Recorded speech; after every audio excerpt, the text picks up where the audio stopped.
Bonjour. Nous sommes en pleine célébration de cette merveilleuse fête de Hanouka, fête des Lumières et des beignets. Et ce Shabbat, donc, qui suivra le dernier jour de l'allumage, puisque ce sera vendredi, et Shabbat, nous abordons une paracha, comme toutes les parachutes, absolument fascinantes, par le sujet qu'elle soulève, qui est celui du monde des songes, de l'univers des rêves. Ce phénomène psychologique, si on peut l'appeler ainsi, a toujours suscité un très fort engouement et les uns et les autres se sont penchés sur la nature du rêve, sur la valeur d'un rêve. Est-ce que le rêve n'est que le reflet de nos fantasmes cachés de manière souterraine dans notre mode inconscient? Est-ce que des rêves ont une valeur intuitive prémonitoire, dotés de roi HaKodesh, d'une sorte de petit esprit de prophétie?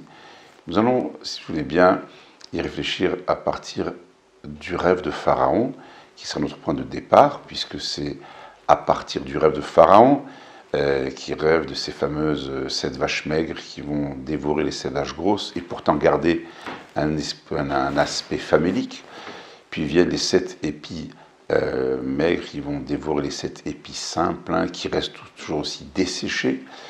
Et ce rêve taraude l'esprit de Pharaon, ne lui laisse aucun répit et aucun repos.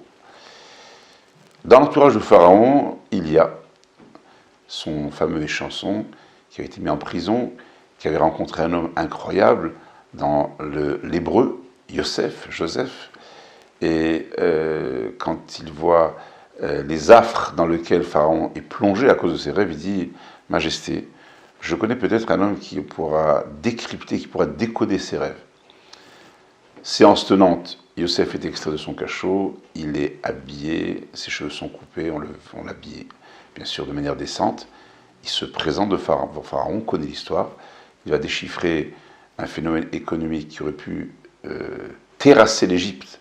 Ce sont les 7 années de famine qui sont précédées de 7 années d'abondance. Et Pharaon, émerveillé par l'intuition, l'intelligence de Yosef, va le nommer vice-roi d'Égypte. Comment un rêve a transformé de manière météorique le destin de la vie de Yosef? J'ouvre une parenthèse pour la refermer, puisque le Midrash Rabbah, qui est un texte de nos sages sur la paracha la semaine précédente, indiquait qu'il y a eu une symétrie, un parallélisme parfait entre les principaux événements de la vie de Yaakov, le 3e patriarche, Jacob, père de Yosef, où l'histoire de Yaakov aussi a connu un moment très fort, un tournant dans la vie de Yaakov, aussi à partir d'un rêve. N'oubliez pas le rêve de l'échelle, où Yaakov va dormir sur le mont Moria, futur emplacement du temple de Jérusalem, où les anges montaient et descendaient. Voilà le contenu important de notre paracha de Miketz, qui fait le pendant à la Haftara, que nous allons lire, qui est extraite du livre des rois, le livre 1, dans chapitre 9, sauf erreur de ma part. Et là-bas, on parle d'un autre rêve. Et en fait, la Haftara vient juste après le rêve. On ne va pas lire la partie qui est liée au rêve du roi Salomon, je vais en parler dans quelques secondes, mais il est important d'expliquer le rêve, puisque c'est ce qui va accrocher notre Haftara à notre paracha, et puis les conséquences de ce rêve. Le Shlomo Amelech, le roi Salomon, est donc le fils du roi David, qui est le roi par excellence, David Mer Israël, le roi d'Israël, qui a assis les frontières du pays d'Israël, qui a donné naissance à Yerushalayim, Jérusalem comme capitale. Et alors qu'il vient fraîchement d'être installé sur le trône, succédant à son père, le roi Salomon fait un rêve. Il y a une polémique parmi les commentateurs pour savoir si ce rêve était une forme de prophétie ou tout simplement un rêve. Mais cela n'a pas de conséquence sur l'interprétation qu'on voudra en donner. Et donc, dans ce rêve, Hachem, le créateur du monde, lui apparaît. Il dit, voilà maintenant, tu es roi d'Israël, tu vas devoir assumer cette lourde charge d'accompagner et de diriger le peuple d'Israël. De quelle qualité voudrais-tu que je te dote? Alors, si le roi Salomon était matérialiste, il leur demandait l'argent. S'il était mégalomane, il aurait demandé la puissance. Et qu'est-ce que le roi Salomon demande au Créateur? Lève, hacham, un cœur intelligent, la sagesse. Et Hachem lui répond, puisque tu as demandé la sagesse, tu as montré que tu étais un roi pas attiré par les richesses de ce monde, non pas attiré par le pouvoir, mais par le désir sincère de conduire ton peuple, je te ferai cadeau de la sagesse, de la richesse, de la célébrité et du pouvoir. Et à l'issue de ce rêve, le roi Salomon se réveille, et c'est là que commence notre Haftarah. Elle raconte l'histoire de deux femmes qui ont accouché et qui se trouvent dans une même chambre et qui ont dormi. Et un matin, les deux mamans se réveillent. Malheureusement, un des deux enfants a été écrasé par le corps de sa mère qui s'est malencontreusement endormi sur lui, qui est donc dû mourir asphyxié ou étouffé. Et l'autre bébé est vivant. Mais la maman de l'enfant qui est mort prétend que cet enfant n'est pas le sien. En fait, c'est l'enfant de l'autre femme qui a échangé à la faveur de la nuit les enfants. C'est, d'après ce qu'on comprend du texte, le premier jugement que le roi Salomon est appelé à trancher en tant que monarque d'Israël. Et avant de raconter la suite de cette Haftarah, je vais me rater un petit instant pour établir un parallèle, puisque notre Haftarah, elle vient comme en écho de notre paracha, où on a eu un roi pharaon qui a rêvé. Nous avons ici le roi d'Israël, Salomon, qui a rêvé. Pharaon se réveille, il est agité par son rêve. Salomon se réveille, il est conforté par son rêve. Il est intéressant de noter le contenu du rêve chez Pharaon, qui a un caractère, j'allais dire, purement économique, puisque ça a à faire avec le blé c'est la vie, le blé c'est le pain, tandis que le rêve de Salomon est un rêve avec un caractère purement spirituel. Le Créateur demande, qu'est-ce que tu veux, de quoi veux-tu que je te dote comme qualité pour dire le peuple d'Israël? Et ce qui se passe, qui est intéressant pour revenir donc au rêve du roi Salomon, c'est que tout de suite à l'issue de ce rêve, l'histoire qui va se passer va montrer de manière éclatante de quelle nature de sagesse le Créateur a doté le roi Salomon. Et on connaît, bien sûr, c'est une histoire qui est célébrissime, on connaît la manière dont le roi Salomon va trancher cette affaire.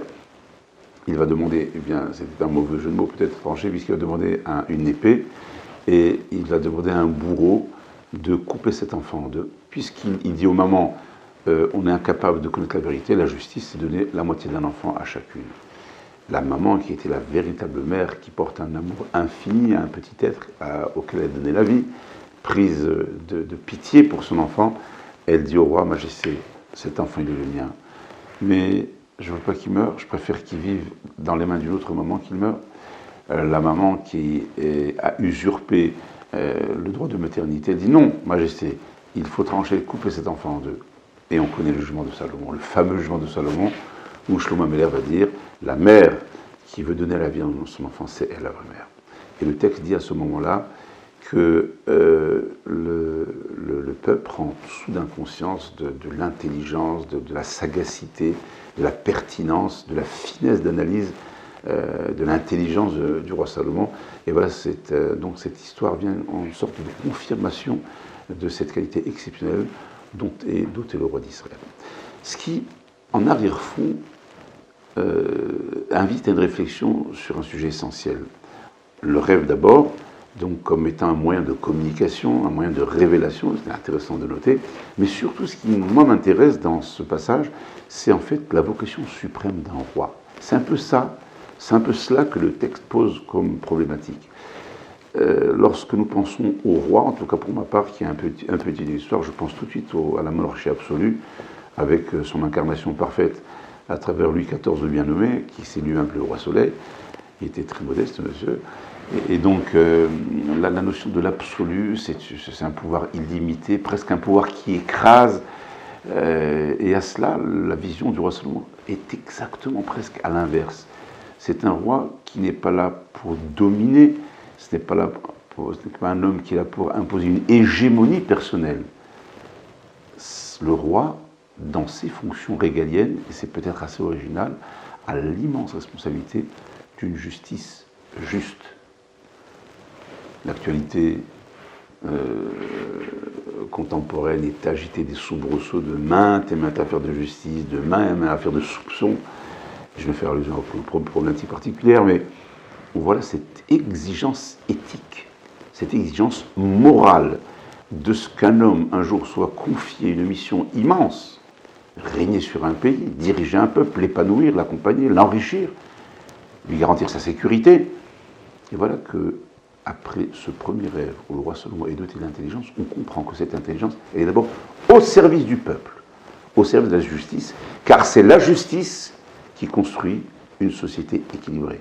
Et ce n'est que la justice qui construit une société du respect de l'autre, du respect de la propriété privée, du respect de l'être humain, du respect du bien des autres.